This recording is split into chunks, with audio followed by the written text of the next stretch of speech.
I'm going to make myself get up and I'm going to go to the gym and I'm just going to force myself to eat this horrible paste that somebody gave me. I'm going to just gut through it. And that get through it mentality is so aggressive with this sort of aggressive self-improvement project. Like, I've got to make myself better. I'm just going to make it happen forcefully. It even just sounds awful. Hello, everyone. It's Christine Marie Mason, your host for the Rose Woman podcast. And today we are talking about movement, moving your body, athletics, sports, and finding and maintaining the joy of movement throughout your life. What's your movement story? I can remember being very small and really loving gymnastics and skiing and sledding and being in the out of doors. But then somehow in grammar school and in middle school, I really lost that self-contact. A lot was going on. There were no sports to speak of that my family was involved in. We were moving a lot. And then in high school, I rediscovered dance and gymnastics, and it really never left me. I never was a good runner, which is one of the reasons I'm so excited to talk to someone who is and to see how they think about their life. But I have gone through periods of more or less activity. I've done triathlons, I've done skiing, not lifelong, but going on half my life now, yoga practice, try a lot of stuff. One year I did a project where I said I was going to try a different sport a month just to challenge my motor skills. And I was bad at most of them, but I had a good time. However, it's a serious question because exercise and movement are two of the most vital things in staying alert and clear and healthy until the day that you bid this earthly body goodbye. And when women of a certain age, when we hit midlife, and men too, menopause, andropause, which we've talked about before in midlife, our hormones change and our motivations change. And sometimes it's hard to keep that exercise and fitness and movement plan going. So I was very inspired by my friend, Dr. Susan Hardwick-Smith. She's an OBGYN, but she specializes in menopause, and she herself, I keep seeing pictures of her finishing running races, and she's just so fit and so strong. So before we listen to her story, maybe give a moment to think about what your own movement story is like, and then listen in as Dr. Susan gives you some great advice from her own journey and from what she sees in her office about hormones, functional medicine, the right attitude about exercise and athletics, and finding your joy. I begin by asking her, what is her own relationship to sport, and what was her own journey to finding her joy in her body?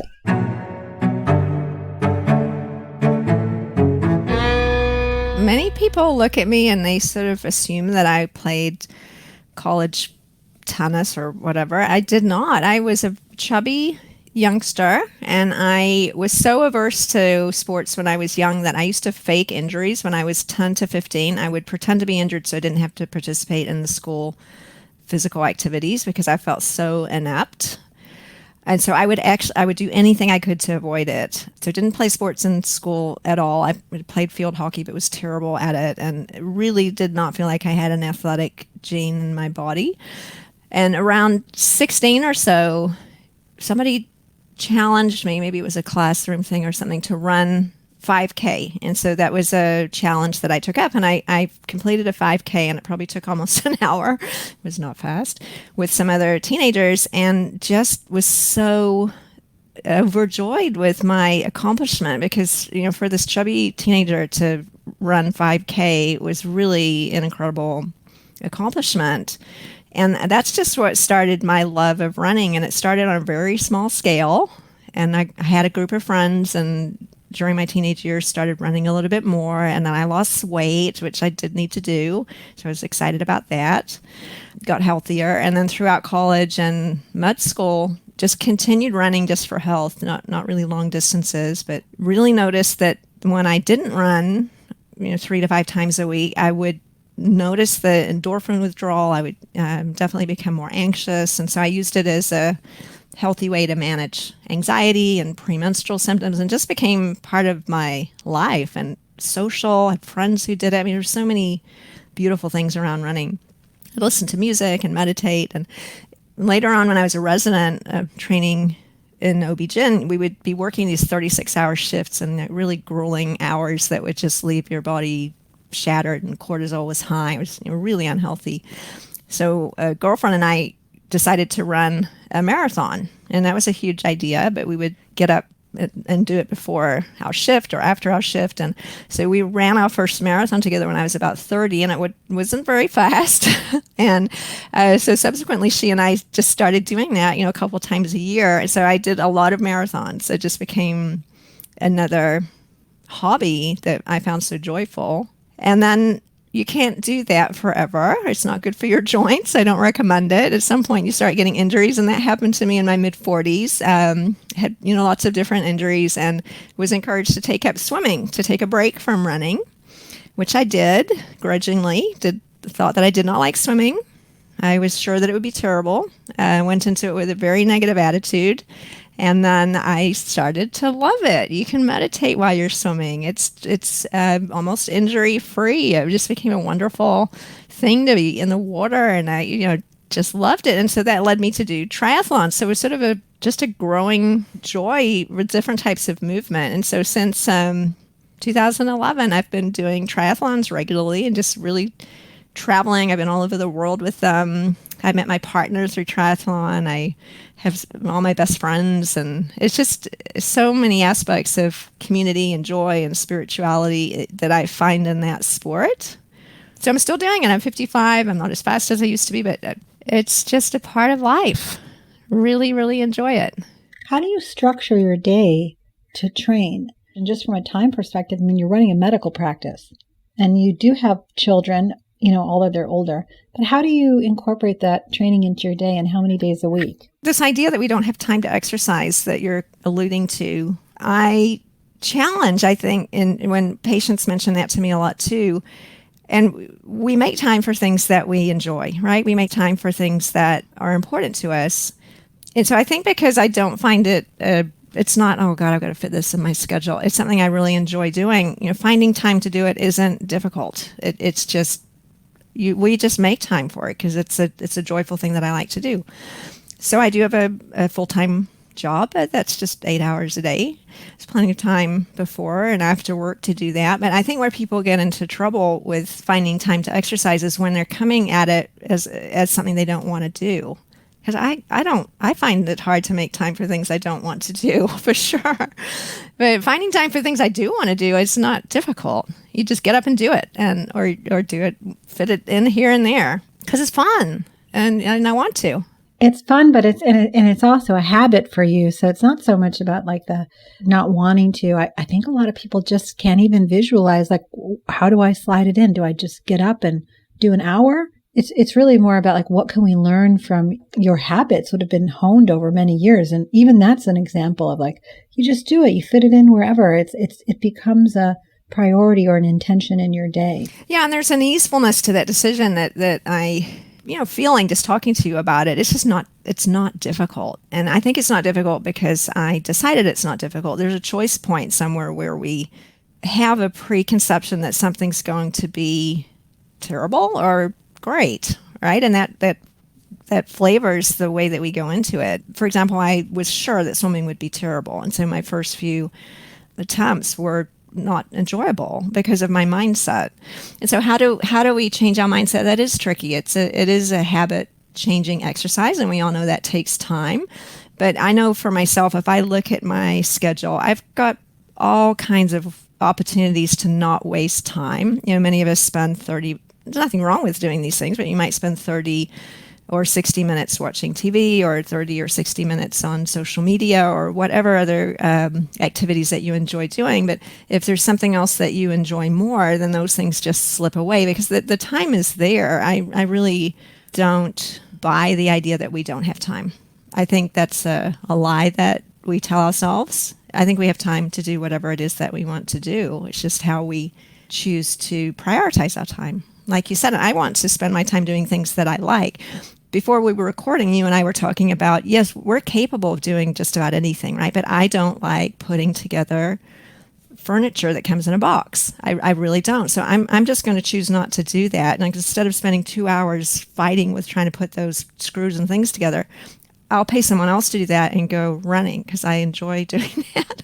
So I don't know, that just came up as an example, but I could do anything, but I choose to do the things I enjoy, and I choose to just not do stuff that I don't like. So here's your mantra then for anybody who's listed. I'm a person who likes to exercise. I'm a person who likes to run. And because I'm a person who likes to run, it's easy for me to find time. It's not really a big deal. Yeah. I think there's something in this sort of like the way you talk to yourself and says, because I'm a person who exercises, because I'm an athlete, that's been my new one. Because I'm an athlete, I move every day. And that takes away any pressure. It also sort of ties my activity to my identity. And that's been a big part of it for me. Right. And I can just imagine people listening to this saying, yeah, but I'm not. And I hate running. So I could say that, but that would not feel honest. So maybe there's a bridge point in there where you might be at a place where your mantra is, I'm a person who is 100% committed to taking care of my physical and emotional health. And so this is a step that fits in with that. Sure, I don't like running right now, but being a person who's 100% committed to optimizing my physical and emotional health, I heard and I do believe that running is good for that. So I'm going to give it a try, or maybe it's walking. But, start with what feels true, because I don't feel good about mantras that don't feel true. Like going back to my swimming example, I was not a person who liked swimming. But I was a person who wanted to continue exercising when I had an injury, and I believed that was a stepping stone in that direction. So, yeah, I think the mantra could be a middle one. I'm a person who really wants to lower my cholesterol, and I know that losing weight's a part of that picture, or whatever that is. And then if you hate movement, or that your story is that you hate movement, maybe that becomes a little bit easier. That might work. But at some point it becomes easy. When you look at people who are doing these things, if they didn't like it, they wouldn't be doing it, right? When you go to watch a marathon or one of these Ironman events or what have you, and there's thousands of people out there doing this. And the first time I watched one, I was like, what the heck are they doing? Like, where did all these people come from that would put in the time to do this? Like, what? They just look like aliens to me.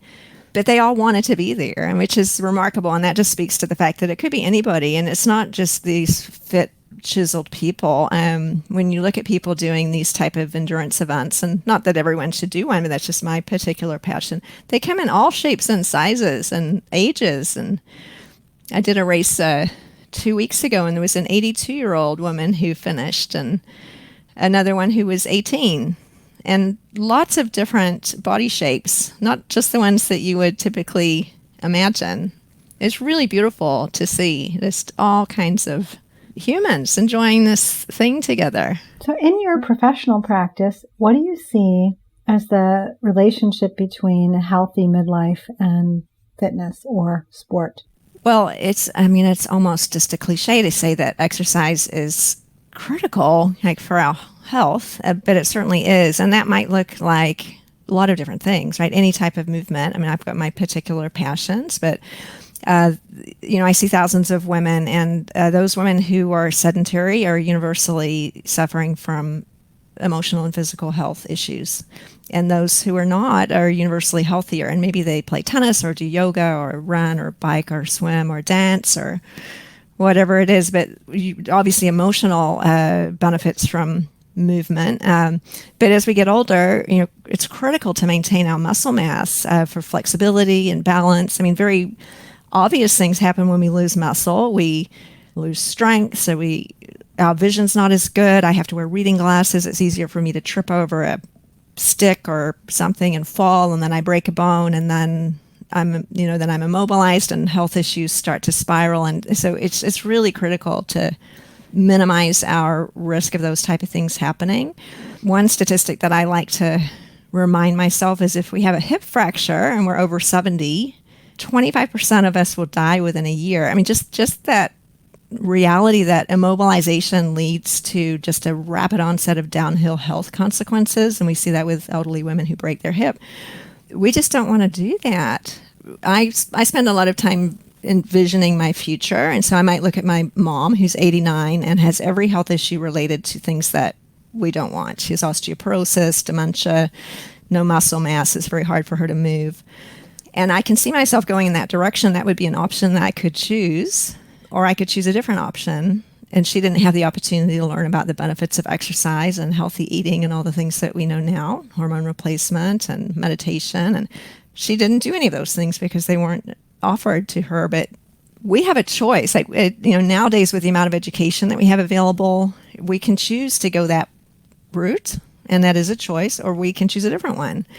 And I just don't want that. Apparently now, as we're getting older, when you and I are 89, providing the world is still here to support us, I think we'll be in much different state of health than my mother or, some of your listeners' mothers who are in that generation. In the longevity movement, they talk about how when you add 20 years to a person's life, you don't get the 20 years at the end. You get like 5 in your youth and in your adolescence and 5 in midlife and, 5, and that sort of it's extending each of these stages out. And I feel that for sure right now. What's been piquing your interest? What are you leaning in towards in your own research and in your practice? Oh, so many exciting things. So I was trained in traditional medicine, and since you and I have known each other, I've been moving in this direction, but really getting more excited about functional medicine and incorporating that into traditional medicine. And for those listeners who don't know what functional medicine is, I like to think of it just as looking at healthcare from a root cause perspective. Here's Western medicine is sort of treating symptoms, often with medications, just putting Band-Aids over things instead of looking for what the root cause is, which frequently is nutrition or emotional health or physical health or movement or spiritual health, rather than just seeing a patient for 5 minutes and writing a prescription, really figuring out what the problem is at its root cause. Actually, it's so fascinating how most medications can be replaced with food, movement, meditation, non-traditional Western medical treatment options, and seeing medical care from a wellness perspective instead of a sickness perspective, it just changes everything. And it's fascinating as a healthcare provider to have grown up through this generation of, I was doing exactly that, just writing prescriptions right and left, and then being so disillusioned with the lack of health that my patients had as a result were really making them sicker. And everyone was coming back every year fatter and sicker and more depressed, and not any fun to work in that environment, let alone to be a patient of that doctor. So I was getting sick and fat and depressed as well, just like, oh God, what am I doing? And now it's really fun to see people being well and becoming more well with interventions that are not harmful and are helpful and healthy. Yeah, so that's a really fun journey. And I'm not trained officially in functional medicine. There's fewer than 1,000 physicians in the United States who are. So that would be a fun thing to do. It takes a couple of years. So maybe I'll do that. But at the moment, just really learning about it and reading. And what is functional medicine for the people who don't know? That seems to me a very urban thing at this point. My friends who are in their practice describe it in different ways, but looking at healthcare from the root cause perspective and treating medical conditions as much as possible with natural or non-medical therapies. Functional medicine doctors do write prescriptions as well, but that's not first line. That would be a second line after evaluating your diet and nutrition plan and stress levels and spiritual practice and movement practice and relationship health and all the other things that are ultimately much more important than your lack of an antibiotic or whatever it is that would normally be the prescription.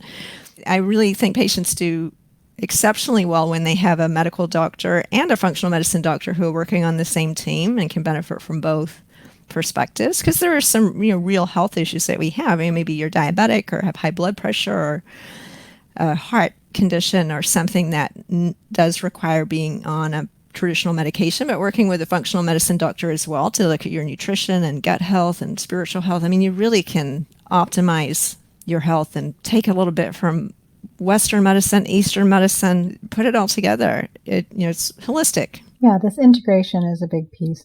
I was just talking to someone who's working on the spiritual side of fertility, and basically saying, look, you can do all these tests, but if there's something like in the spiritual field or in the emotional body that's not addressed, your body's still going to respond in a way that isn't sort of linearly understood by allopathic medicine, but it's definitely at work in your system, that your body will create adaptations and limits to its fertility based on your psychological state and your beliefs. Like it'll create defense systems, possibly. And I don't hear that a lot in other fields. When I went into the doctor to do blood work after last summer, there was no conversation, believe me, about sort of what I might be holding in my liver. I'm glad to hear that. No, I probably because in their defense, they don't know anything about it, and nor did I. Not taught anything about this in traditional medical school. So, in order to be educated about it, when a doctor like myself who's been in practice for 25 years, you'd have to go back to school, read some books, get excited, take some courses, and many doctors don't do that. They're still practicing what they were taught 20 years ago. It's a really interesting study that a patient of mine actually brought to my attention. Showed that it takes an average of 18 years for traditional doctors to adopt something new into their practice when it's been scientifically proven to be beneficial.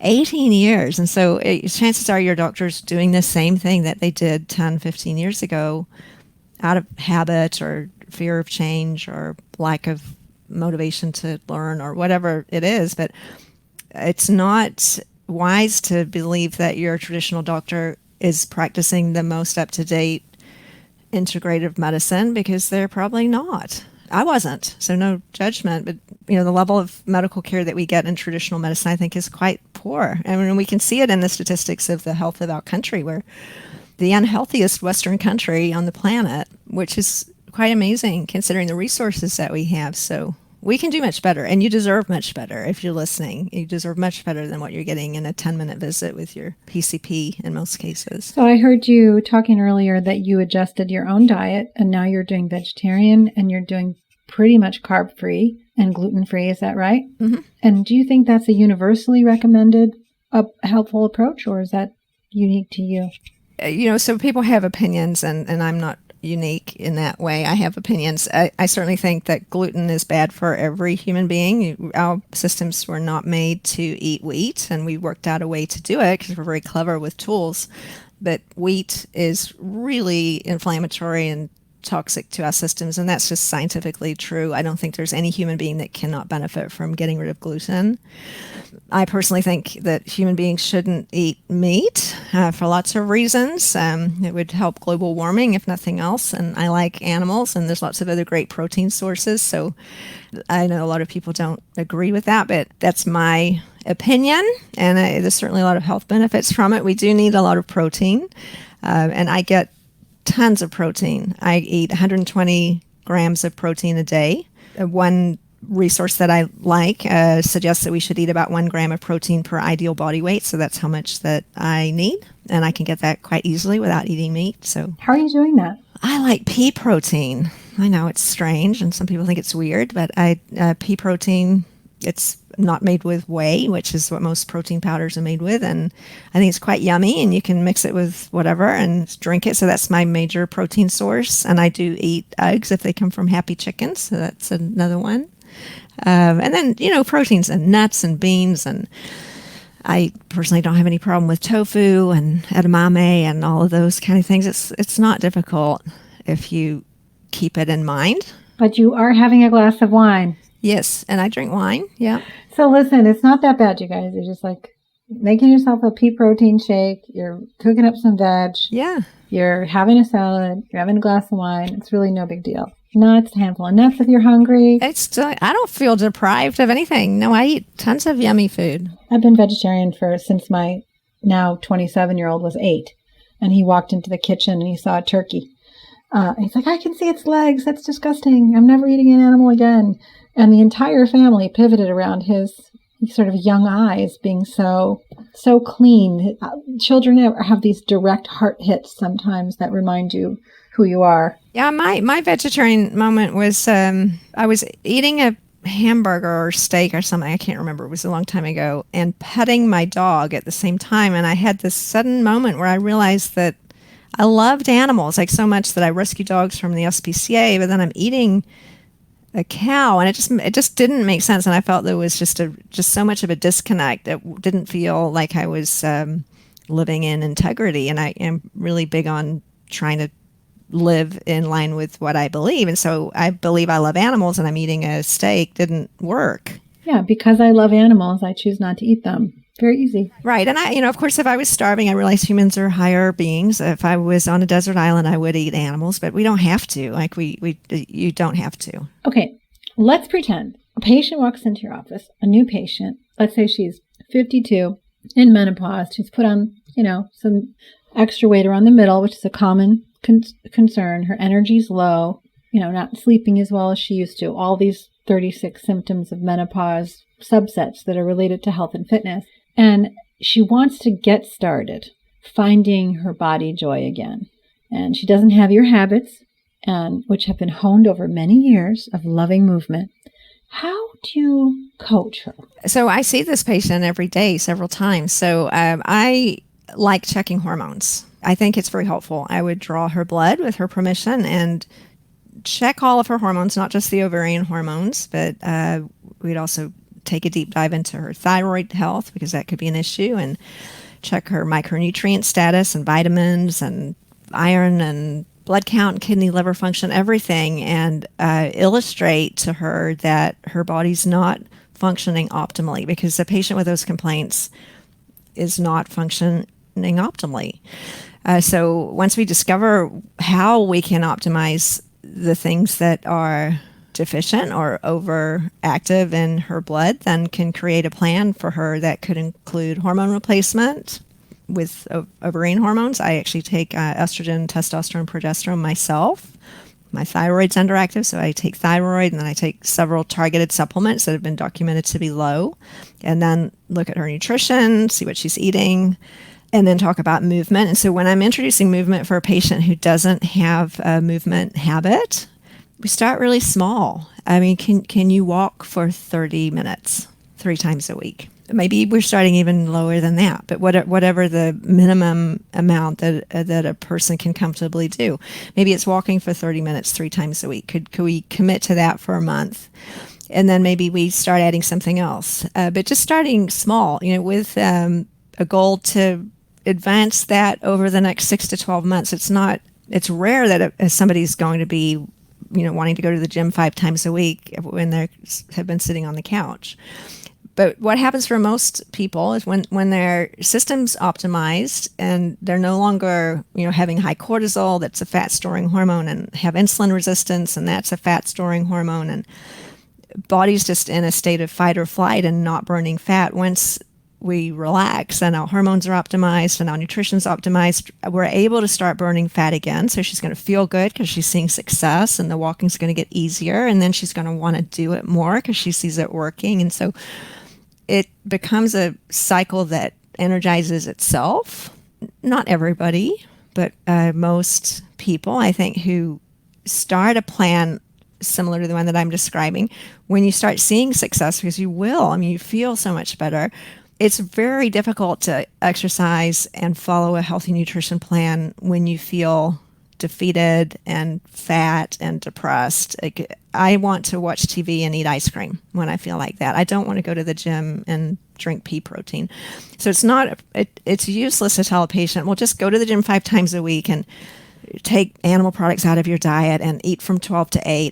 That is very useless advice that the patient will leave and not do any of that. We have to start where we are. And I tell patients, we're not going to do any exercise yet. When you feel better in a few weeks, then we're going to start adding exercise, because then it's going to be easier for you. So let's get you feeling better first, and then we'll add the exercise or movement. I call it movement too, because exercise is a scary word for many people. And I don't use the word diet either, and we'll look at your nutrition.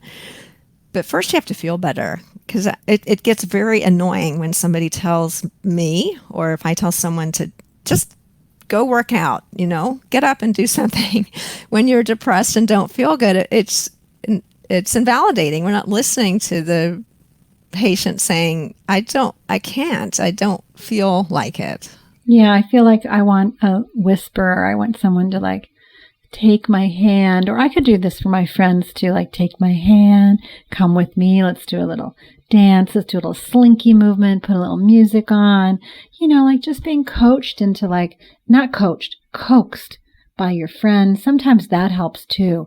Like just do a little bit. When I was training in teaching yoga, my friend Mark Whitwell used to tell us, don't practice for an hour or 20 minutes. Just commit to getting up and taking 5 deep breaths with your arms going up overhead and coming down. And you just do that, and then you say, oh, maybe after this 3rd breath, I kind of feel like I want to fold forward. But you just start with that. Just breathe. Just take some conscious breaths and see where it leads you. And instead of trying to impose and dominate the body. And that part of the resistance in part is we've been imposed upon and dominated so much of our lives, and the body's revolting, saying, I don't want to do what I'm told. I want to do what I want to do, which is seek comfort. So, there seems to be some patience and love, self-love that allows the natural movement to emerge in us. I feel like we're naturally meant to move, and the joy is so great if you just start small. I think that's so true. And I love what you're alluding to about this aggressive kind of self-beating thing that we've been doing. Like, I'm going to make myself get up and I'm going to go to the gym and I'm just going to force myself to eat this horrible paste that somebody gave me. I'm going to just gut through it. And that get through it mentality is so aggressive with this sort of aggressive self-improvement project. Like, I've got to make myself better. I'm just going to make it happen forcefully. It even just sounds awful. Like, I don't want to do that. No, that sounds horrible. So I love that sort of softness around it. Yeah, don't do that. Don't beat yourself up and eat horrible things and torture yourself in ways that feel terrible. We're talking about things that are joyful, that you're actually going to love, and you're going to see changes that you enjoy, and you'll love looking in the mirror and touching yourself, and you'll love the way you feel because you're more flexible and you can touch your toes again, or maybe you can carry a heavy box that you couldn't carry before. Just these little things that are so fun to see changing. But the whole old diet and exercise aggressive thing, it's just sounds mean. I mean, don't do that to yourself. That's awful. Yeah. All right. So I think that's a good place to end. Doctor tells you don't be mean to yourself. We stop there. Don't be mean to yourself. The doctor told me not to be mean to myself, that I should just do what I enjoy, move a little bit more. She did say get my hormones checked, but for the most part, she said, I really don't find it difficult to move because I just do what I love. And I think that I've never walked into a doctor's office where they would say, just do what you love, move your body the way you love it. Don't be mean to yourself. I know. Here, go take a hormone test. It's so sane. It's so kind. Yeah, and the other thing, I agree, it is. And then it works because you will keep doing the things that we love. And that just kind of circles back to what you said at the beginning. How do you make time for it? Well, I don't really make time for it. It just naturally happens because I want to do it. So there's an easefulness around that. Just getting rid of that aggression that I think is so conditioned into us about diet and exercise being this horrible, awful thing. Yeah, that's just a story, and I don't buy it. I think it's there's another story that I like better, that it's easeful and joyful, and it just flows and it happens, and then you start feeling better, so you want to do it more, and then that's just a beautiful way to move into the older seasons of our lives with better health and more happiness and less being mean. Thank you. Great to see you. Well, everyone, thank you so much for listening. You can check back at some of our prior episodes. We had Lucia Haran talking about ecstatic dance, or 5 rhythms dance. And we also had Lisa Betts-Lacroix talking about taking up ballroom dance at some point in her mid-50s and get inspired by these women. I also read the story of a woman named Danielle Cass who began surfing at 50 and how that changed her life. And just to get a sense for what it's like to be a lifelong mover. maybe commit to trying something new in 2023, one sport you haven't tried. I tried Aikido last month and I loved it. So I think I might train a little bit in that in the coming year. With all love for you and your perfect mind, body, spirit, may you be free, may you be happy, and may you carry that coherence in yourself out into the world and be an island of peace, power, and prosperity. You can find me on Instagram at the.rose.woman or at rosewoman.com, where we make the best intimate wellness products from the inside out. Try our ingestibles, and from the outside in, our topicals for the vulva and the vagina and the whole body. And I'd like to thank you all, by the way, for putting the Rose Woman in the top 3% of sexuality podcasts worldwide. I want to express my surprise, since so few of these episodes are actually about sexuality, but I guess that's one of the categories we're listed under, and it feels nice to know that you like the show. And especially and strangely in Italy. So, grazie. Grazie mille.